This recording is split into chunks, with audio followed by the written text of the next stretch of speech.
Paano ko ba ikukumpara po yung ipinrint ko? Hindi ko naman alam kung sinong gumawa nun dahil wala nga pong pirma yun eh. Doon lang sa paraan na yun eh. Nagkakaroon na po ng agam-agam eh. Ayaw pa nilang mag-interpolate. Nasa sa kanya po yun, Mr. President. Pero ako po, ang tanging hangarin ko lamang, ayusin natin lahat ito. Sabi nga po niya, hindi makakalimutan ng taong ito at talaga naman pong hindi malilimutan sapagkat ito na po yata ang pinakamalawak na nakawan sa kasaysayan ng ating bansa. President, esteemed colleagues, where there's will, there's a way. This 400-year-old proverb applies to everyone, bar none. Since getting the required majority signatures for this representation to be able to report out on the floor your Blue Ribbon Committee's partial committee report on the flood control saga seemed doomed from the time we first routed the same last February 11, 2026. I am compelled to stand before you on a matter of personal and collective privilege, and for good reasons. As we speak, the country's heat index is at its peak, but the Filipinos' anger burns hotter. Gaano man katindi ang sikat ng araw, hindi nito matatabunan ang galit ng ating mga kababayan na nalulunod pa rin sa gitna ng kapabayaan at kasakiman sa salapi ng ilang tiwaling opisyal ng gobyerno. 10 ng kanilang mga kasapakat na kontratista dulot ng flood control scam.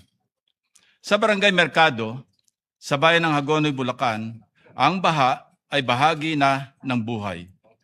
Wala nang ginawa ang mga estudyanteng pumapasok sa eskwela, mga namamalakayang pumapalaot at manggagawang araw-araw kumakayod, kundi lumusong at maabala sa hindi masawatang baha. Sabi nga ng isang residente doon, kung pinag-aralan lamang ang pinaggagawa nila, hindi kami magdurusa tulad nito. Sawang-sawa na kami. Habang sila ay nakahiga sa kama, kami ay nakahiga sa tubig baha. Sa kasamaang palad, magpapatuloy pa rin ang siklo ng paglilimas, paglusong, at pagbubuwis ng buhay at kabuhayan ng mga taga-Barangay Mercado tuwing sasapit ang tag-ulan. Mr. President, Filipino families in more than 30 provinces with high and medium-high exposure to flooding across the country are sure to be flooded in months to come, at risk of losing their livelihoods and lives. Our country stands to lose about $89 billion between 2022 and 2050 due to floods and tropical storms. Again, as we speak, the Philippines remains at the top of the World Risk Index 2025 among 193 countries worldwide as the most disaster-prone country due to high exposure to floods, typhoons, and other natural hazards. These are only some of the reasons why I must speak today. Mr. President, while the partial committee report circulated to the committee members nearly 3 months ago remains pending for sponsorship, I cannot ignore the public's urgent demand for transparency regarding the flood control scandal. Therefore, as chairman of the Committee on Accountability and Public Officers and Investigations, I rise today to deliver the chairman's progress report. This progress report contains the findings of the partial report, which is grounded but not limited to the 7 exhaustive public hearings in aid of legislation conducted by your committee on what stands as the largest corruption scandal in Philippine history. This also touches on the proceedings of the 8th and latest hearing and on other key matters of urgent concern to the succeeding public inquiries. Again, for the record, the partial committee report was circulated on February 11, 2026 to the members of this committee for thorough study and consideration. As provided in our rules, Section 1, Article 5, Blue Ribbon Committee Rules, Committee reports must be signed by a majority of the committee's members before they can be filed with the Bills and Index Division of the Senate. Given the scale of the investigation and the details of the discussion, which, as you all know, reached more than 400 pages, sans the annexes, each member has been afforded more than sufficient time to examine and scrutinize the full substance of the report. Everyone is given a full opportunity to review and propose revisions, modifications, deletions, and corrections. In line with Senate practice, we have provided an advanced portable document format or PDF copy to every office to allow our members to sufficient time for review. Common sense lang sa isa nating kasamahan na pilit naghahanap ng original signed copy at ginawa pang dahilan sa hindi niya pagpirma. It should be understood that the digital version serves as the formal notification of the report's contents, Mr. President. To date, almost 3 months have passed. Only 7, including the President, Chairperson, and the Senate President, have affixed our signatures to this draft. I therefore thank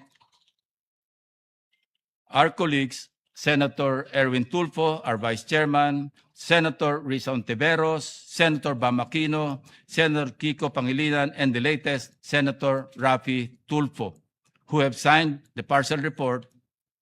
And while I disagree with those who have not, let me state for the record, Mr. President, that I respect their decision, even as I understand whatever reasons they have for not signing. Bottom line, it is their right as senators of the Republic. Nonetheless, it bears heavy emphasis. Most of the findings of the partial committee report are no longer new, and first view, they have already been validated, if not overtaken, by current events. In fact, the report may be pending, or while the report may be pending, the wheels of justice have already begun to grind. And I take pride in saying, in line with the direction of our report. Mr. President, the Blue Ribbon Committee is a heavy cross to bear, where every move is scrutinized and every intention is questioned. But we shoulder on and forge ahead. In my more than 50 years of public service, I cannot recall experiencing a situation where I am in now, a zero-sum outcome, whichever path I trek in the crafting of the partial committee report. Never mind the trolls and critics who have been operating like clockwork. To them I say, I have built my career and my reputation over decades on a simple principle, that noise never overpowers duty, and intimidation never silences me. Set aside, if they must, the fact that I have spent my entire public service career refusing and resisting all forms of corruption, from rejecting bribes from illegal gambling operations and other unlawful activities during my law enforcement years, let alone the pork barrel system which plundered our nation and was later declared by the highest court as unconstitutional, not to mention my consistent rejection of lobby monies in as many instances related to certain pieces of legislation. Disregard, if they can, the decades I have spent in the trenches as a budget watchdog and a relentless buster of abuse of power. If my track record of integrity is to be ignored today, then let the evidence speak where my history is silenced by the critics and the trolls. In the course of drafting this report, my guidance to my staff was unequivocal, that we adopt a single standard in laying down the committee's findings. We go where the evidence leads us.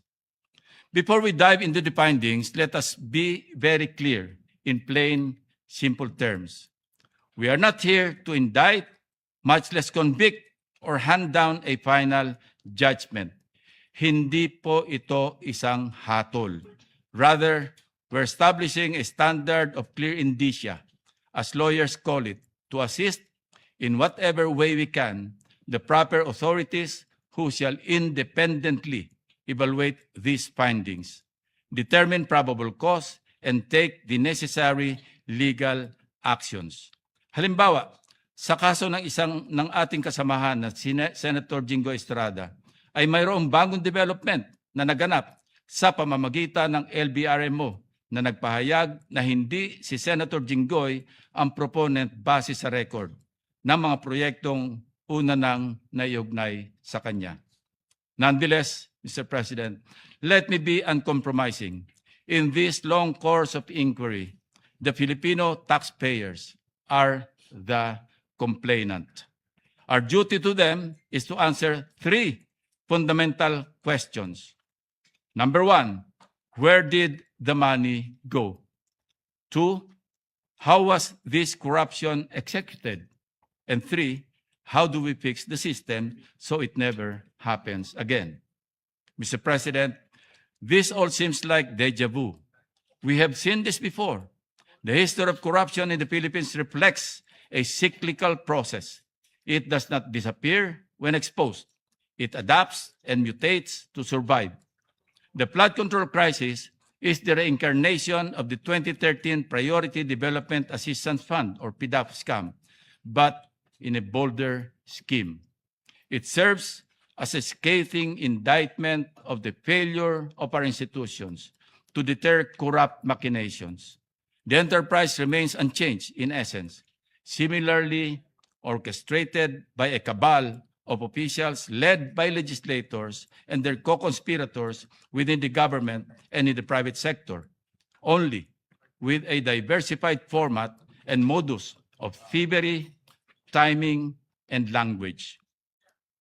Like floodwaters, these activities seep into institutions and areas of least resistance, flowing into and exploiting new channels where illicit rewards abound and oversight is weakest. Mula sa masilimuot na investigasyon, ilalatag ko ang synthesis ng findings ng komite sa 5 bahagi. Una, napatunayan sa mga pagdinig na ang problema sa baha ay hindi nag-ugat sa kakulangan ng pondo. Instead, the scale of funding coupled with weak internal controls and criminally complicit oversight made the sector an attractive target for systematic plunder of the public treasury, effectively leaving our citizens exposed to a deluge of misery. Ito ang nilalaman ng Part 1 ng ating findings. Second, the anatomy of this flood control anomaly is inherently parasitic, characterized by a network of actors spanning the highest levels of authority. Hence, Part 2 of the findings clearly laid out how the anatomy works. From utilizing an institutionalized workflow deeply entrenched within the bureaucracy, employing mechanisms so brazen and gross that they either compromise, recruit, and or bypass oversight. Third, ang flood control mess ay representasyon ng sukdulan at nakakarimarim na evolution of the pork barrel system. In this scheme, corruption takes different forms and names, from congressional slabs of pork, now euphemistically rebranded as allocables, leadership funds, and insertions, extending their reach even to the unprogrammed appropriations under the General Appropriations Act. Part 3 details the scheme's stark similarities to that of the pork barrel scam from language to operations. Fourth, the case of Bulacan First District Engineering Office serves as a microcosm of the systemic rot. It provides a blueprint of how flood control funds are diverted, revealing the interconnected systems that facilitate the corruption. Fifth, and finally, the dire consequences of this institutionalized plunder are not merely financial. They are felt in the structural erosion of our democratic institutions, the profound disenfranchisement of the Filipino people, and the tearing of the moral fiber of the country. Now we ask, where did the money go? Evidence on record shows how the flood control corruption scandal exposed a systemic, coordinated, multi-actor process. Isang malawakang sabwatan na ginawang gatasan ang mga proyekto para sa flood control. Ang pattern ng korupsyon ay systemic at parasitic. Magkakaugnay mula sa mga aktor, mekanismo at workflow. Who are the actors? In the course of the hearings, we have identified key actors who were implicated in the flood control anomalies and classified them into 8 groups. Ang partisipasyon ng mga aktor na ito ay hindi limitado sa isang grupo lamang. Sila ay maaring gumalaw sa iba't ibang kapasidad, sabay-sabay o nagpapalit-palit, depende sa pangailangan ng kanilang operasyon. Nariyan ang mga proponents, mga opisyal ng gobyerno na kinikilalang quote-unquote may-ari ng proyekto at tumatanggap ng average na 15 to 30% na kickback.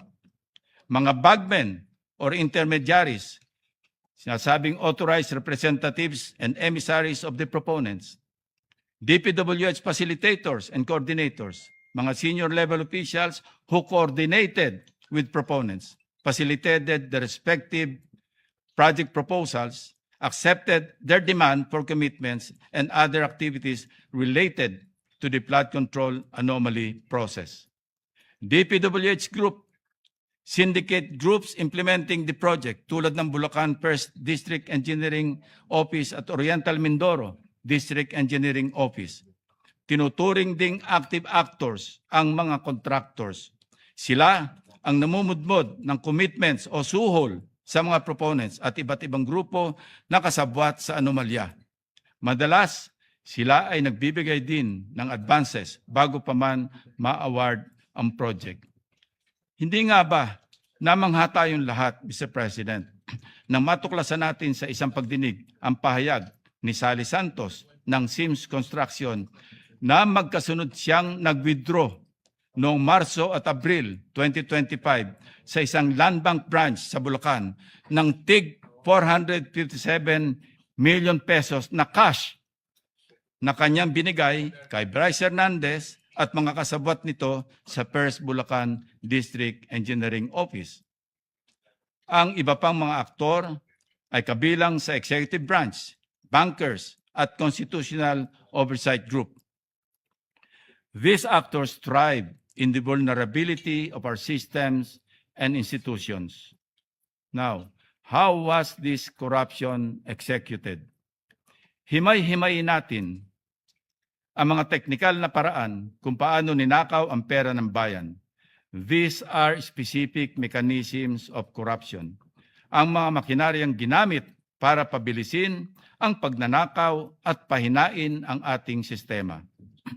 Nariyan ang ugat ng problema, ang proponent system. Meron pang mandatory fixed percentage, commissions, kickbacks paid in cash, rigged bidding and favored suppliers, at in-house contracting. Ilan lamang ito sa mga sistema ng flood control scam. This corrupt system exploited the very foundations of our fiscal governance through its institutionalized workflow, mula sa budget formulation at authorization, kung saan sinisimulan ang pagmamanipula, procurement and implementation, kung saan ang mga kontrata ay binibigay sa mga kasabwat na nakawan, hanggang sa oversight phase na kung saan nagmimistulang pikit mata sa katiwalian ang mga opisyal ng gobyerno na dapat ay sumusubaybay at nagmomonitor sa mga proyekto. This scheme exploited systemic and institutional weaknesses in budget formulation, authorization, implementation, and oversight. Testimonies and documents reveal that a wide range of public officials, from legislators to frontline officials, as well as private sector co-conspirators, were complicit in various ways, either by approving dubious projects, signing off on ghost projects, or failing to enforce and procurement and performance standards and accountability safeguards. Next, Mr. President, how do we fix the system so it never happens again? Ang pinakamahalagang bahagi ng report ng komite ay ang mga reforma sa sistema, batas at proseso sa pamamagitan ng legislative proposals. We focus on two pillars. First, budget-related proposals. Tanggalin ang anumang uri ng allocables and leadership funds na pinauso ng DPWH upang mapaghati-hatian ang pondo. This is a pork barrel incarnate and it clouds our fiscal transparency. We also suggest itemizing unprogrammed appropriations, strict compliance with the release of unprogrammed funds, and public disclosure of excess revenue certifications for the use and release of unprogrammed appropriations. Given the massive scale of controversies, particularly under the 2024 appropriations, we may also consider abolishing the unprogrammed funds altogether.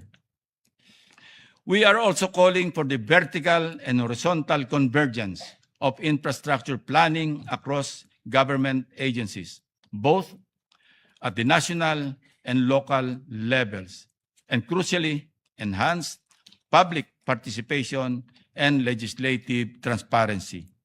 Second, our accountability and anti-corruption proposals.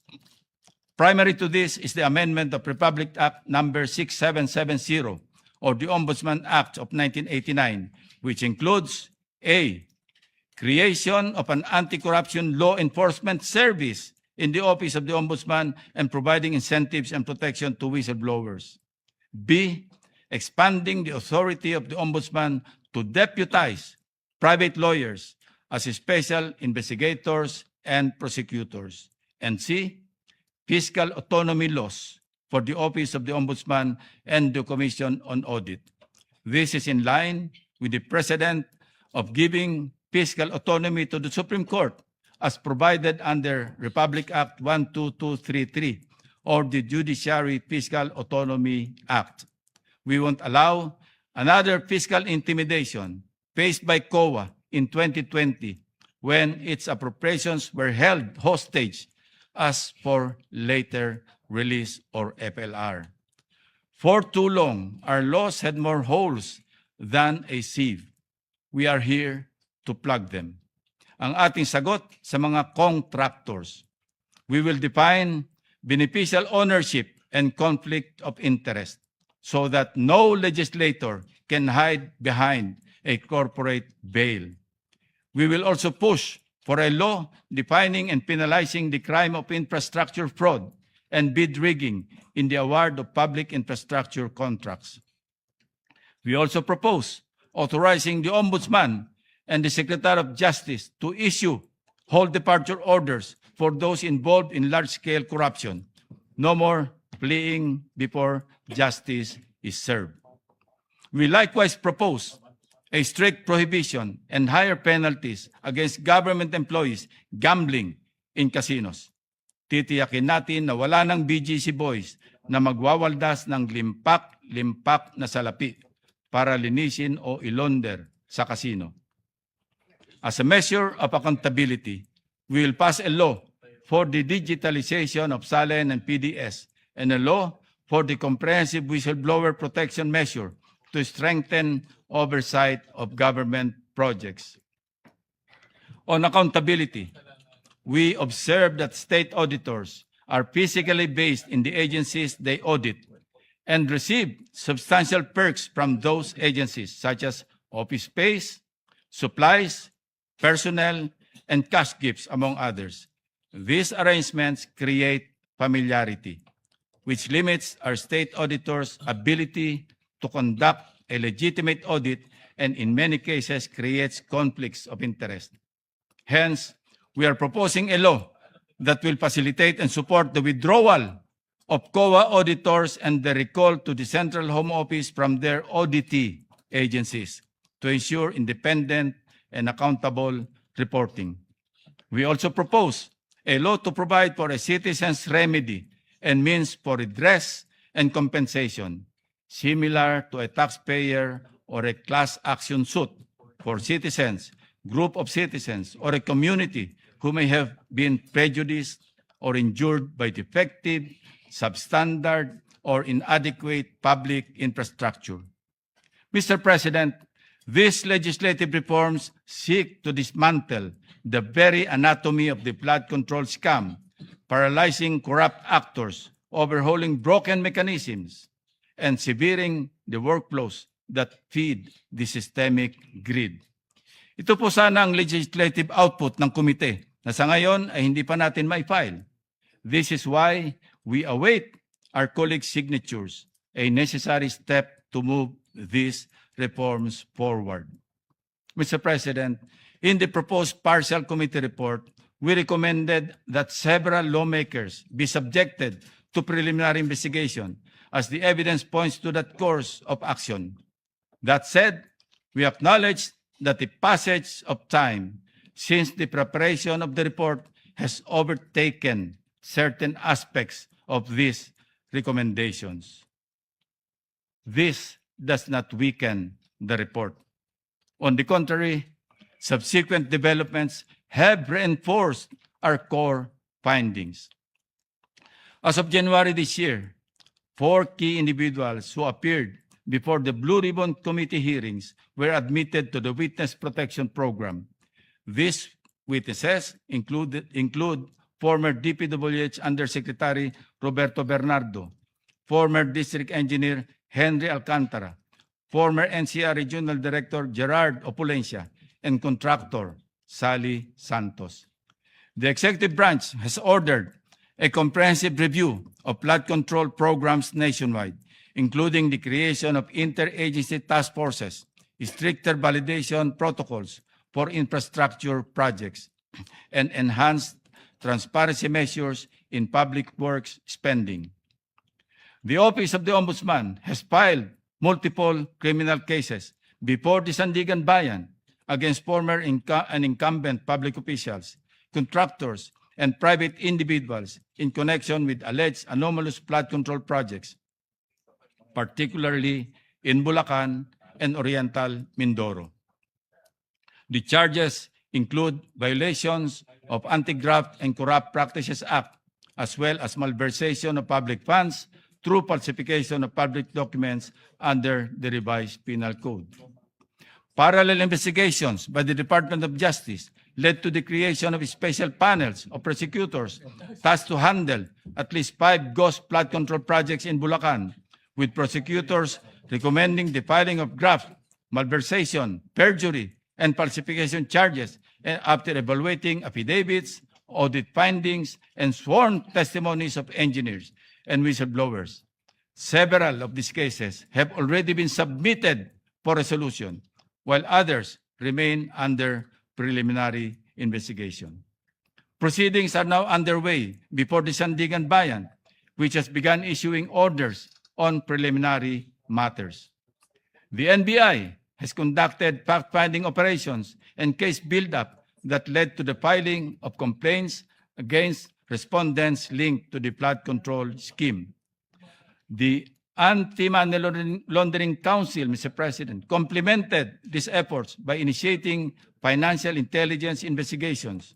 It has secured multiple freeze orders from the Court of Appeals, with over 21.8 billion pesos in assets frozen as of April 30, 2026, linked to irregularities in flood control projects. It has also preserved a total of 2.5 billion pesos worth of assets. Freeze orders have been issued against numerous individuals, including former Speaker Martin Romualdez, business associates, and corporations. Sa tagal na mai-report out ang nangyayari na po ang mga rekomendasyon at findings ng komite. Now, Mr. President, ako naman ang dinidiin ng mga kritiko, taliwas sa paulit-ulit na naratibo na ayaw ko daw imbitahan si Congressman Romualdez. Uulitin ko po, formal na inimbitahan ng komite ang dating speaker. The committee extended invitations to Representative Romualdez and other members of the House of Representatives whose names were mentioned during the hearings through the office of the current Speaker, in keeping with established interchamber courtesy. These invitations were declined, with the exception of Representatives Toby Chanco and Leandro Lebiste, who voluntarily appeared before the committee. It must be emphasized that no member of Congress has ever been subjected to a subpoena by either chamber. Such an act would risk undermining the balance and mutual respect that define bicameral relations. Suppose we follow such ludicrous suggestion made by one of our colleagues. Ang mangyayari po, si dating Speaker Romualdez ang magiging kauna-unahang kaso na sasalungat sa umiiral na interparliamentary courtesy. Ngayon, kung mayroon namang kapwa nating senador na iimbitahan o isusubpina sa pagdinig ng Kamara, halimbawa, may isyuhan ng imbitasyon o subpina ang ating kasama na si Senator Marcoleta ng House Committee on Justice if, hypothetically, mayroong investigasyon sa Kamara ukol sa kanyang di umano'y manumalyang Statement of Contributions and Expenditures or SOSE. Handa po ba ang liderato ng Senado at si Senator Marcoleta na baliwalain ang interparliamentary courtesy na umiiral mulat sa pool sa Kongreso? Maalala natin, noong 2024, inimbitahan ng Kamara si Senator Ronald Bato de la Rosa sa pagdinig ng war on drugs. Gayunpaman, hindi siya dumalo. Sa payo na rin ng dating Senate President Chis Escudero bilang pagpapahalaga sa inter-chamber courtesy. That is why I always emphasize, Mr. President, that this is not merely a matter of practice. It is grounded in principle.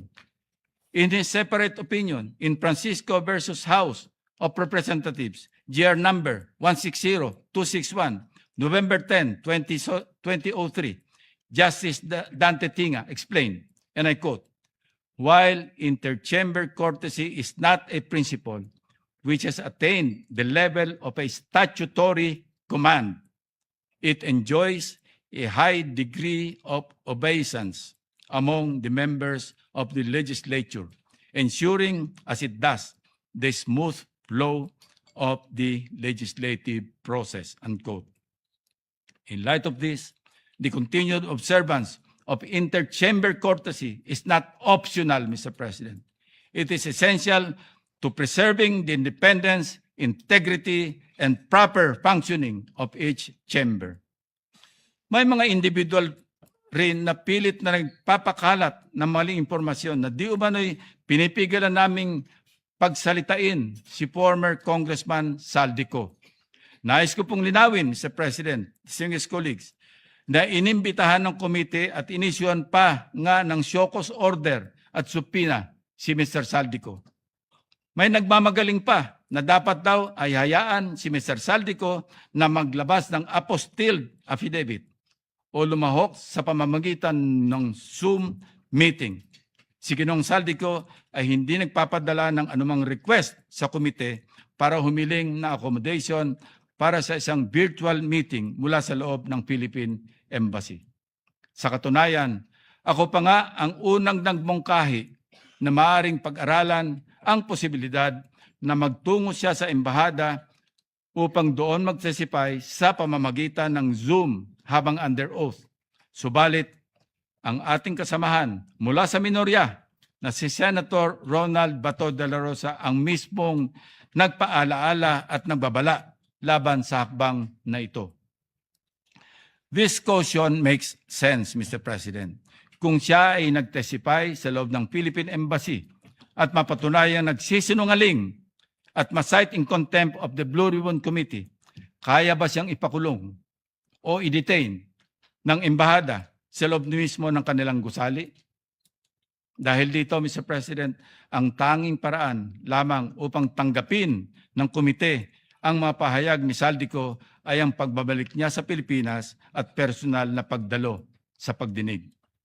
Nais ko ring tugunan ang mga kritiko ng ilang gumagamit ng issue ng 67 contractors bilang dahilan upang hindi pirmahan ang ating partial committee report. Liwanagin ko lang po muli, hindi ko kailanman sinabing hawak ko ang listahan ng mga contractors na ito. To set the record straight, ang makailang ulit ko nang nabanggit ay ang impormasyong ibinahagi lamang ng isang congressman, walang detalye kung sino-sino.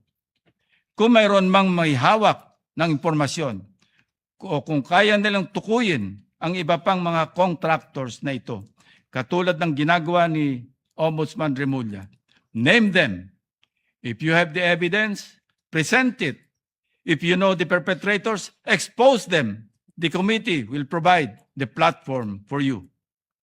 Our recommendations are, by design, recommendatory and conditioned on independent investigation. Kung mali ang aligasyon, the process clears them. Kung totoo, the process convicts. With due process and accountability, makukulong ang dapat makulong. Para klaro sa publiko, laman ng ating committee report ang menu ng mga posibleng kasong kriminal na pwedeng isampa. Depende sa ebidensya, ang mga prosecutors ang pipili ng nararapat na sakdal batay sa kanilang sariling pagsusuri at pagkilala sa mga ebidensyang naipasa na at ipapasa pa ng komite. Gayun din sa iba pang mga patunay na kanilang makakalap sa proseso ng case build-up o kaso ng DOJ o fact-finding at preliminary investigation naman kung sa ombudsman. Una, malversation sa ilalim ng Article 217 ng Revised Penal Code.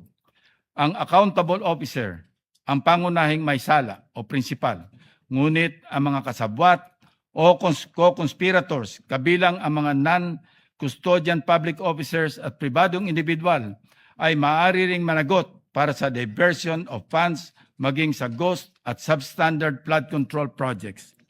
2.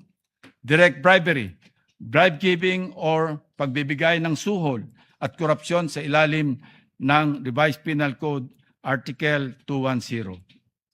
Ang siste ng quid pro quo sa flood control scam ay nasa anyo ng pagmamanyobra ng mga proyekto, pagpapadali ng mga award, pagpapabilis ng paglalabas ng pondo, pagpirma, natapos na umano ang proyekto o ang paggamit ng posisyon upang bigyan ng pabor ang mga kontraktor.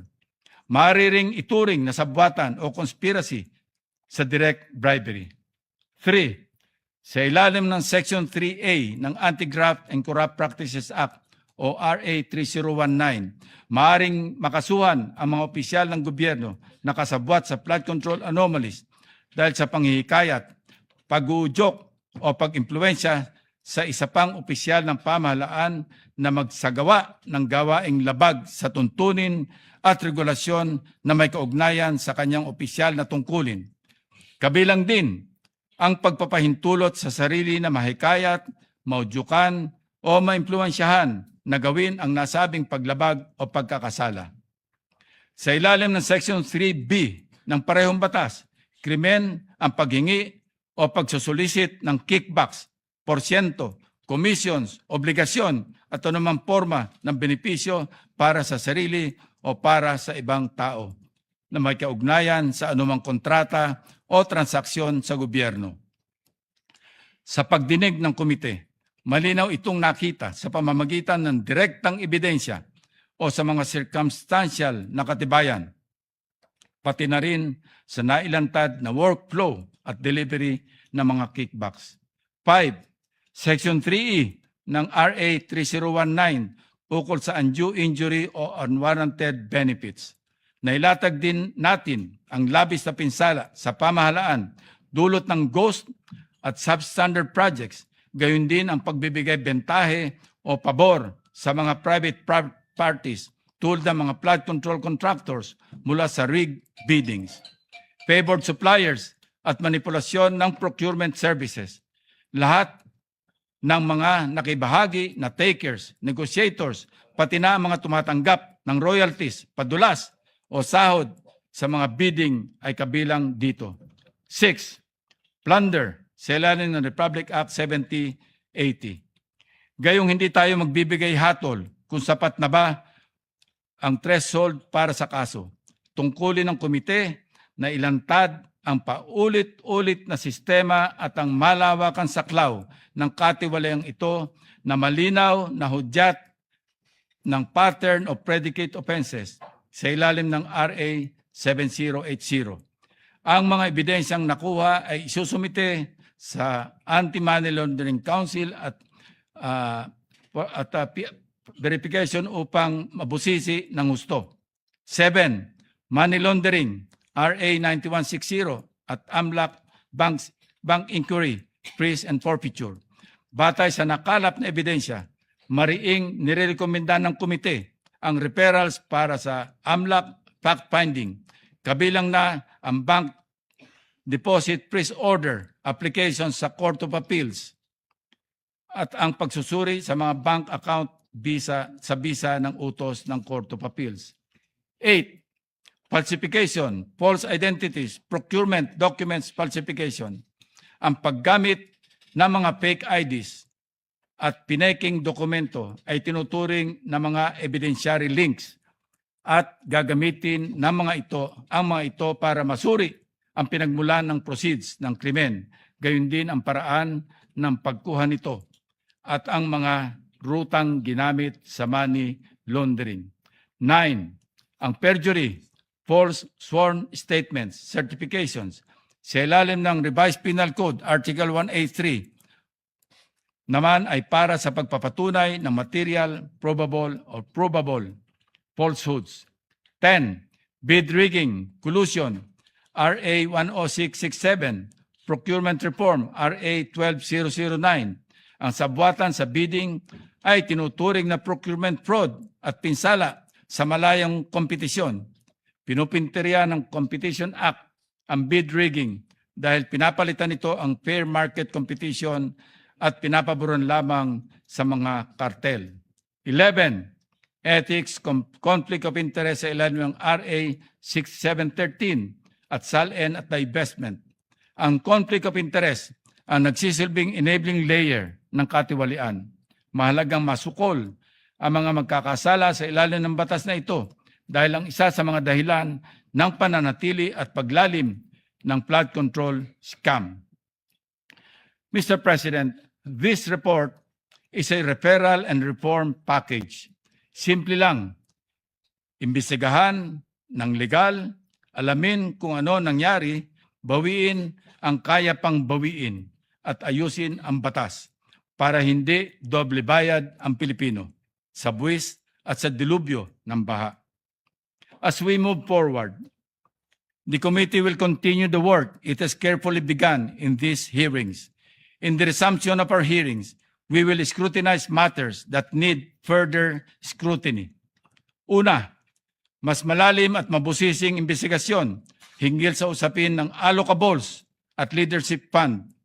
Pagtuunan ng pansin ng komite ang mga opisyal na dokumentong ating nakalap mula sa DPWH. Kabilang dito ang mga sulat galing sa mga mababatas na maaaring pag-aralan para magpakita ng paper trail na nag-uugnay sa mga flood control projects. What you see here, Mr. President, are just random letters from our files. Magpapadala na rin pa rin po tayo ng formal na imbitasyon kay dating Speaker Romualdez sa pamamagitan ng kasalukuyang Speaker ng Kamara upang bigyan daan ang kanyang panig at paglilinaw hinggil sa mga aligasyong ibinabato laban sa kanya. If and when Saldico is returned to the Philippines, we are prepared to bring him together with his former staff, including former members of the military. This step will ensure that the committee's findings remain fair, balanced, and firmly grounded on facts and evidence. Mr. President, the road to full accountability is long, but we must start to agree somewhere. This chairman's report is a decisive step forward. We owe it to the witnesses who spoke up to the experts who provided evidence, and most importantly, to the millions of Filipinos who find themselves neck deep in floodwaters every time a storm hits. We cannot let their efforts and ours go to waste, Mr. President. In the interest of orderly and more comprehensive discussions and productive deliberations, and to avoid redundant and repetitive clarificatory questions that may be posited by our colleagues, I reserve my right to address any and all interpellations after my sponsorship of the still pending partial committee report. Dalawa na lang po, 2 or 3 more. At pwede nang i-file sa Bills and Index Division ng Senado ang partial committee report. Until then, Mr. President, I am not yet yielding the floor. Thank you, Mr. President. Thank you. Majority Leader. We recognize our distinguished colleague from Tarlac. Senator Dante Marcoleta is recognized. Thank you, Mr. President.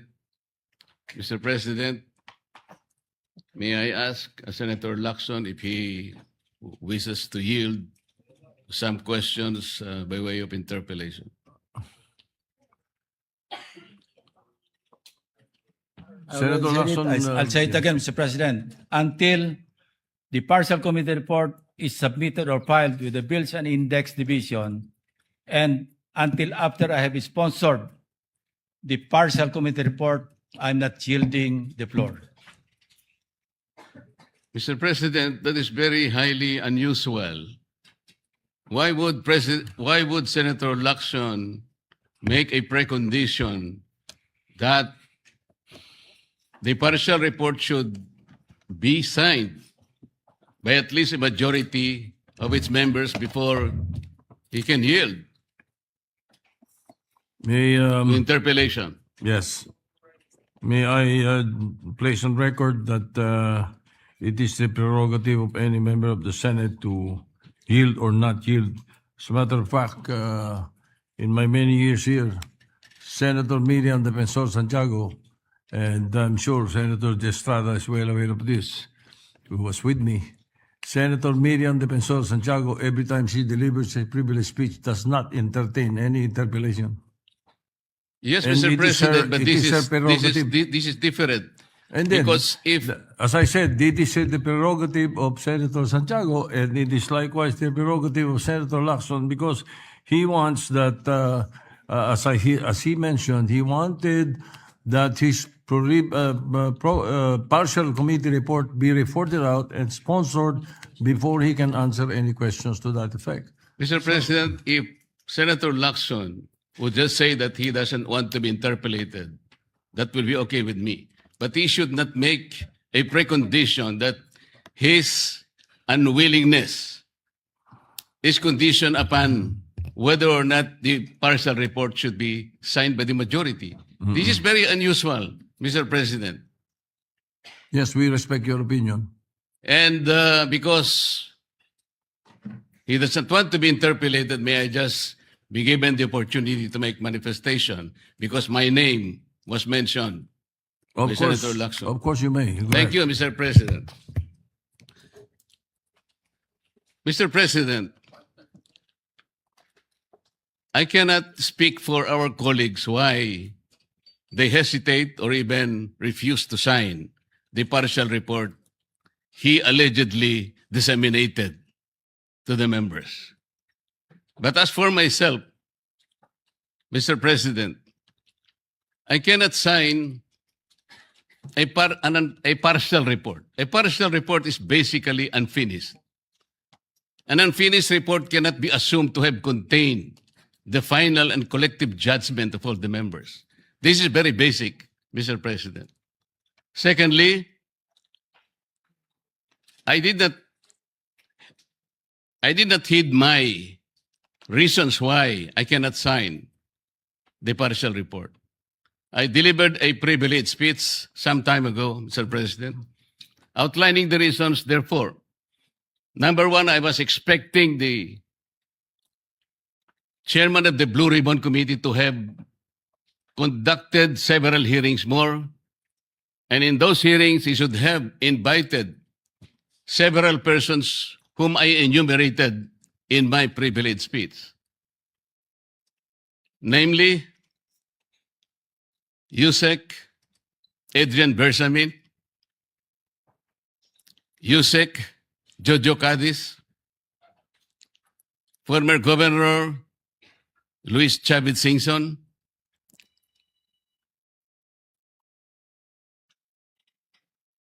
former Speaker Martin Romualdez, former Congressman Saldico by way of an apostilled sworn statement, because this is very, very possible.